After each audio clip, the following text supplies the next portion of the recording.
Muito obrigado pela sua disponibilidade de participação. Você Não, que publica isso, bastante com com a vocês. gente. E essa iniciativa já é uma demanda internacional dos autores aparecerem, dos pesquisadores publicarem, falar Uhum. sobre seus materiais. Então, a gente está abrindo esse espaço justamente para a gente conhecer também, né? Conhecer quem são os pesquisadores, quem são os autores, e mostrar para a galera aí que são gente também. É, com certeza, não, todos nós temos essa vontade, né, nós temos que trabalhar essa vontade, não deixar passar, o conhecimento que a gente produz ao longo da vida tem que estar documentado, né. É verdade, sempre auxilia, né? Não auxilia só na nossa questão pessoal, mas auxilia as pessoas que vêm aí depois da gente, que conseguem, que querem entender mais, que querem compreender um pouco mais. Mas Com vamos certeza. começar, Leandro. Fala um pouco sobre você, quem é o Leandro? Ah, com certeza. Bom, eu tô trabalhando na indústria já tem 23 anos, né, completei agora em agosto 23 anos. No petróleo em si há mais ou menos 19 anos, né, bastante tempo trabalhando na área de energia. Eu sou engenheiro de sou técnico em eletrônica primeiramente, fiz o meu tecnólogo em mecânica, em engenharia de petróleo, e conforme eu fui, movendo, né, fazendo os movimentos de carreira, eu fui procurando mais conhecimento, procurando, aprender, né, então fui fazendo diversos cursos durante a carreira. O mestrado realmente foi uma etapa importante, né, que faltava para mim, e é um sonho já antigo, né, que eu tinha de realmente poder me realizar como pesquisador. Bacana. Eu vi que você publicou um material muito interessante sobre poços, sobre essa questão sustentável, né, sobre uma indústria sustentável, né? Não é esse a temática em si, mas estou facilitando para a galera que não é da sua área. Não, perfeito, perfeito. Esse trabalho de reengenharia dos poços, né, ele veio de uma ideia da professora Miroslava, né, minha orientadora, justamente falando sobre a questão do Eco Kanban, né, ela trabalhando o que acontece com as estruturas após o final da vida delas, né. Então, nesse trabalho da reengenharia de poços, eu tento trabalhar quais são as oportunidades que a gente tem, tanto para os materiais de superfície, né, aquela parte que o pessoal vê no poço, né, que vê de fora, que tem a árvore de Uhum. Natal, o BOP, né, tem aquela parte, cabeça de produção, então toda aquela parte exterior, como também a estrutura interna do poço, né. Então o que a gente pode aproveitar do poço de petróleo, quais são, as finalidades que se podem dar para um reservatório além da vida, né. Então, hoje em dia a gente fala muito de campo maduro, né, a gente está vendo tem bastante entrevista sobre campo maduro, mas além do reaproveitamento do óleo e depois do aproveitamento total do óleo, esse poço ele pode ter uma destinação importante para a sociedade, né? Ele pode ter diversas utilidades, tanto para a produção de energia, destinação de resíduo, armazenamento de hidrogênio, armazenamento de amônia, a própria estocagem de CO2. Tem um outro colega que está fazendo um trabalho bem interessante, analisando os carbonatos, como isso funciona, que está aprofundando mais ainda nessa temática. Então, os poços, a vida de um poço de petróleo é muito além do que a gente vê hoje, né? E com certeza, em algum momento muito próximo, né, nós vamos ter a capacidade de armazenar bem próximo a 100% do carbono que foi uma vez lançado pelo uso do hidrocarboneto. Então, as pesquisas estão avançando bastante nessa área e esse trabalho ele dá essa abertura, né? Ele olha para todo esse leque de oportunidades. Tiveram bastante trabalhos, né? Foram publicados e que estão nas referências lá, né? Sobre todas essas utilidades que podem ser dadas para o poço de petróleo. Bacana. É que, na verdade, nesse material em si, você fez um compilado, né? Eu É, gostei muito da linguagem. A gente, quando recebe, a gente já recebe com parecer, né? O aval final. E eu me perdi mesmo, fiquei lá lendo, falei, nossa, que bacana. É que, na minha concepção pessoal, eu acredito que daqui para frente nenhuma organização, nenhuma estrutura vai sobreviver se não pensar com uma cabeça sustentável. A gente com tem um certeza. limite, assim, de ou não só as organizações, mas as instituições de educação começam a olhar muito sério para esse lado, ou a gente vai ter um problema. Então, quando eu recebi o material, eu falei: "Nossa, que bacana". É realmente lógico que você tem vários outros materiais, Mas esse foi um que me chamou a atenção especial por vir nessa pegada que nessa junção, olha, existem essas e essa opção. Então agora o conhecimento está aqui, agora não tem como desenhar mais. O trabalho inclusive eu fiz no final, né, uma matriz, né, comparando essas diferentes, opções, que existem para a destinação do poço, né, do reservatório. São, como eu falei, é um compilado, né, eu tentei entender qual a principal característica de cada um deles, o benefício. Eu fiz até um cálculo lá da parte de como funcionaria para o armazenamento vertical de energia, que a gente tem alguns trabalhos do Reino Unido sendo feitos nesse sentido de armazenamento de energia elétrica, na forma de energia potencial. Então tem bastante coisa que pode ser feita nesse sentido, e inclusive o pessoal de reservatório em si, né, está tentando entender quais são, como eu falei, tem trabalhos mais específicos falando como funcionaria isso no arenito, como funcionaria isso no carbonato. Então, dependendo do tipo de formação, como funcionaria a permeabilidade de alguns tipos de injeção que você pode fazer no poço, né? Muito bacana. E fala para mim, você é um profissional 23 anos no mercado. Tinha o sonho de ser pesquisador acadêmico. Como foi ou como está sendo É. essa rotina? Hoje, para mim, a pesquisa ela é um hobby, né? Ela não é a minha função principal. Minha função principal, eu sou engenheiro de confiabilidade de uma empresa, né, de serviço. Então, a pesquisa ela veio para mim como um agregador, né, de valor pessoal. É uma Uhum. coisa que é mais um legado do que eu fiz até agora, do que eu aprendi até agora para a sociedade, né, para o meu próximo, né. Então, para o Aham. engenheiro que vai chegar agora, para ele poder ler com as experiências que eu tive, com as ideias que eu pude, participar, né, que eu tive envolvido.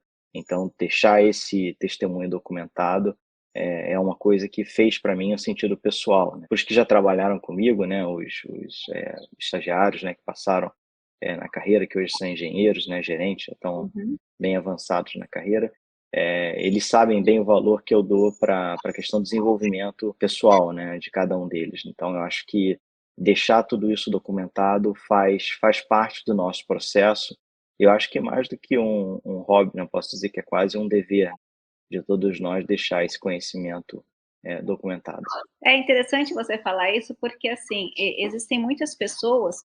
Nós mesmos estamos preparando um curso de mestrado que eu falo que é um curso de que, se as pessoas forem até o final, elas vão poder tomar uma decisão mais consciente, porque eu vejo muitas pessoas falando que mestrado vai deixar rico, não deixa, Não, muito pelo contrário. é, Inclusive, eu tive um aluno que teve problema, porque ele era de uma engenheiro de uma multinacional, e na hora que ele optou em fazer um mestrado, ele não sabia que tinha um mestrado acadêmico e mestrado profissional. E na hora uhum, que ele foi para o mestrado acadêmico, ele foi super mal visto. Ele estava sendo nossa, pleiteado para uma promoção e ele não foi, porque os executivos, os stakeholders, eles olharam e falaram assim: olha, você está interessado no academicismo, a gente está interessado na prática. é. Para você, como que foi essa experiência? Eu fiz um mestrado profissional, né, então foi bem voltado para a minha área, a empresa me deu bastante apoio, especialmente na parte de transição energética, que foi o meu tema da minha dissertação. A Uhum, empresa está muito antenada e tem trabalhado bastante a parte da transição energética, né, ela está bem ativa, né, eu tive um sponsor bem forte, né, um patrocinador bem forte dentro da empresa. bacana. Esse patrocinador, ele se reunia comigo, né, de tempos em tempos para acompanhar o progresso tanto do curso como da própria, dissertação, né, inclusive, eu vou ter uma nova revisão com ele essa semana para Bacana. conversar um pouco sobre o trabalho, como é que está sendo o momento pós-formação, né, que eu me formei no dia 30 de junho, então Aham, ele quer ouvir um pouco mais, então, isso tem sido uma coisa muito positiva. A empresa onde eu estou hoje, ela incentiva bastante o ensino, o aprendizado, inclusive tem isso como cultura. Então, tem sido bem visto pelos executivos e pelas pessoas que estão me rodeando, né. Eu acho que isso é uma coisa bacana. muito muito legal. Mas a inclinação para o mestrado profissional foi sua ou foi indicação já desse corpo que está te auxiliando? Não, foi minha, foi minha. Já era uma vontade antiga, era um sonho antigo e que se oportunizou, né, e aí a gente, tem esses momentos na vida que a gente precisa agarrar, né, então a gente não pode deixar passar para sempre. Então, a gente tem aquela vontade guardada, então a gente tem que pegar ela e seguir em frente. A gente não pode deixar passar por qualquer crítica, por qualquer situação, por qualquer pessoa que acha que vai dar errado. A gente tem que pegar as nossas vontades, os nossos sonhos e seguir adiante com eles. E a questão da publicação, você desenvolveu o gosto ou a consciência da importância nesse momento do mestrado ou você já praticava antes? Eu publicava dentro das monografias que eu fazia dentro de cada curso, né. Eu tenho até um currículo até extenso de especialização, que foi Uhum. justamente isso, como eu falei, eu tentei acompanhar minha carreira, profissional e acadêmica em paralelo. Então, dentre os desafios que foram aparecendo na minha carreira, profissional, eu fui procurando uma especialização que tivesse sentido com aquilo que eu estava fazendo no momento, até para eu poder fazer melhor. Então, Uhum. eu tive algumas publicações durante esse período, e agora com o mestrado, eu tive um professor, fantástico de engenharia de sistemas, o professor Felipe Wiltgen, e ele fez da gente, assim, bem analítico, assim, no sentido de publicação, de leitura, e eu acho que isso para mim foi uma grande fonte de inspiração para a publicação, é o trabalho desse professor. E a professora Miroslava foi minha professora, inicialmente da disciplina de metodologia da pesquisa científica, e acabou sendo a minha orientadora, né, justamente por conta da forma com que ela trabalha, né, a orientação, a didática que ela tem para mostrar a forma de escrever, né. Então toda a formalidade, toda a formalização, né, então toda essa, vamos dizer que a gente teve um match muito legal e a gente já produziu bastante material junto. Bacana. É interessante você falar nisso, porque, assim, você adotou uma consciência, né, de necessidade de se especializar de forma contínua. Isso eu acho que é uma consciência, primeiro, que o indivíduo tem que adotar. É uma das coisas que eu falo bastante, que o pesquisador, quem tem a cabeça de pesquisador, ele busca ser humilde, né, porque quanto mais a gente pesquisa, mais a gente vê que não sabe de tudo. Então, que Com tem sempre certeza. coisas a mais. Isso é um exercício de humildade, né, a gente sempre está buscando melhorar, sempre está buscando coisa melhor. E a questão que você falou do orientador, né, o papel do orientador, da orientadora nesse processo, ele é muito importante, porque ele realmente, ou ele impulsiona ou ele derruba. Então Isso. ele tem 2 pontos, né, ou ele fala: "Vai, eu te ensino, pega na mão e acelera", e traz também essa consciência, porque você já tinha consciência de formação contínua. Mas Uhum. agora você expandiu a consciência para a necessidade de colocar isso para fora. Com certeza. E também dentro da orientação, né, também tem o freio, né, que é importante também, né, porque a gente, acha que pode fazer tudo, pode, ir de qualquer forma e os freios são muito importantes. Eu acho que a professora, Miroslava teve essa mão, né, para poder, até digo, uma mão de mãe, né, para mim ela é uma, já passou de orientadora a uma mãe, né, porque Aham. ela soube, o momento de me dar o freio e soube o momento de falar: "Não, aperta o acelerador agora, porque aqui é o momento de ir adiante". Então esse equilíbrio, né, que dá inclusive, nessas conversas, né, como você falou, né, a gente como pesquisador começa a duvidar de tudo. Então a gente olha para um gráfico, né, eu tenho um aberto aqui, a gente olha para um gráfico, a gente fala: "Pô, de onde veio isso? Como é que o cara chegou nessa conclusão?". Você passa a ser um pouco neurótico com algumas coisas, né, você começa a olhar para as coisas e saber: "Bom, mas qual é o sentido disso daqui? Quem é o interessado nessa informação? Será que tem algum interesse por trás dessa publicação?". Então tenta filtrar, tudo isso para você trazer para o trabalho, acadêmico, para a publicação, um fato, né, uma coisa que seja, imparcial. E sempre buscar a fonte originária. Por exemplo, o trabalho de reengenharia, ele tem a originalidade dele de você ter uma estrutura, você tem um lugar, uma fonte de consulta de todo o material, ele trata a questão da reengenharia, né, ele faz você pensar sobre a reengenharia, mas, por exemplo, a pessoa que vai tomar a decisão, um pesquisador que vai vir depois e vai olhar esse trabalho, ele vai pegar esse trabalho e vai falar: "Não, para o meu poço, o melhor é produzir, armazenar eletricidade através de carga suspensa". Então ele vai aplicar, vai pesquisar mais, vai se aprofundar naquela área, vai lá na bibliografia, vai procurar onde eu li, vai se informar e vai produzir alguma coisa para o caso específico dele.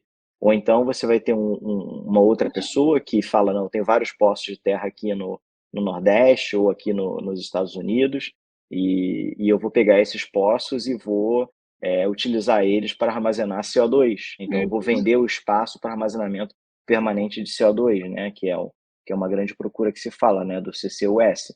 Então eu vou pegar e vou fazer para isso, ou então vou usar para armazenamento de hidrogênio. E aí vão as outras pesquisas que estão em andamento, né, como eu comentei do outro colega pesquisador que está fazendo um estudo sobre o carbonato, como é que o carbonato reage com certa substância. Então ele está trabalhando o paper dele para publicação, ele está fazendo o estudo.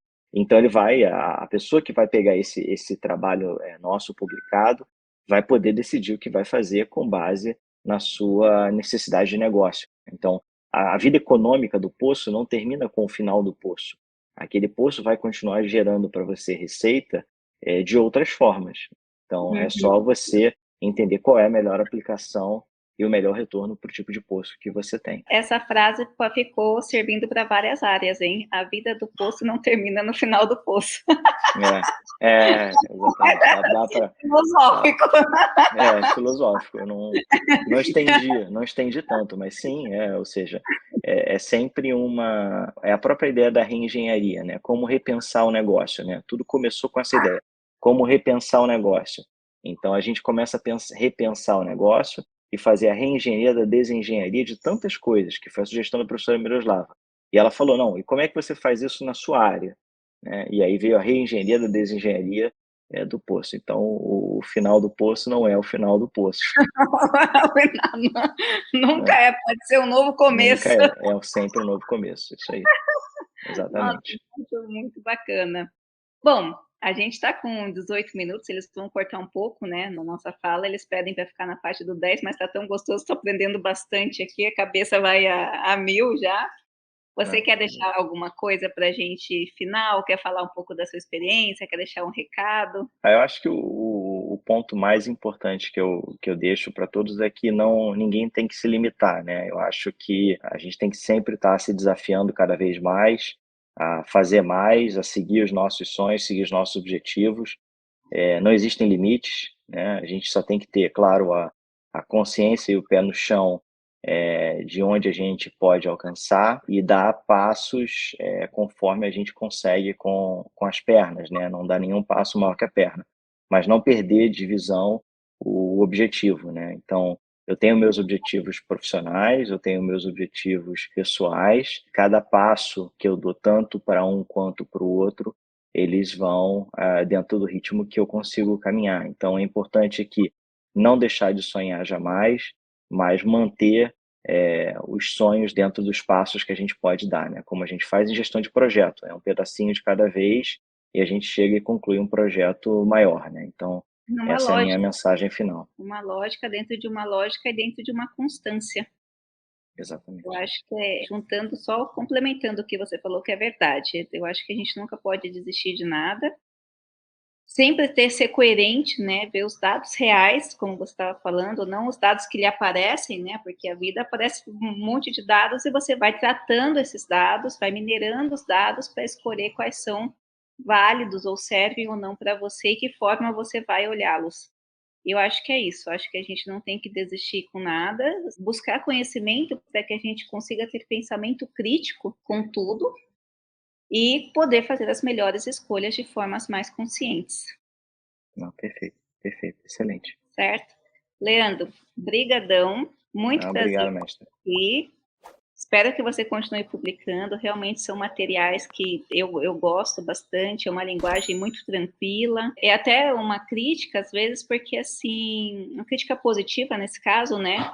Porque eu vejo muitas pessoas pensando em publicação internacional, mas publicar em inglês, não que não tenha também, a gente tem essa disponibilidade, mas a nossa sociedade precisa de tanto conhecimento, tem tantos problemas nossos, que a gente tem que olhar um pouquinho mais e trabalhar como você está fazendo, atendendo desde o cara que é estagiário, o cara que está começando agora, dando subsídio mesmo, aporte teórico para esse cara crescer. Eu acho isso fantástico. Perfeito, mestre. Muito obrigado e eu entendo a ideia da linguagem, né? Isso é uma coisa que eu tenho trabalhado também para a parte acadêmica, mas eu não posso perder o foco, que é justamente nesse, né? Ajudar quem tá chegando, né? Então, É, eu falo que ajudar as pessoas reais, né. exatamente, É, exatamente, deixar esse mundo acadêmico ligado ao mundo real, fazendo com que as pessoas pensem, com que tenham acesso. Se você pega um material e você não entende, aquele material não vai servir. não vai Então, adiantar aquele para mesmo nada. material, se a pessoa entendeu, muda toda uma cadeia, Exatamente, exatamente. certo? Bom, vou lá, Leandro. Muito obrigada de novo. Não, Fica com obrigado a Deus ti. e espero tê-lo aqui de novo. Não, fica com Deus, até a próxima. Até mais. Tchau.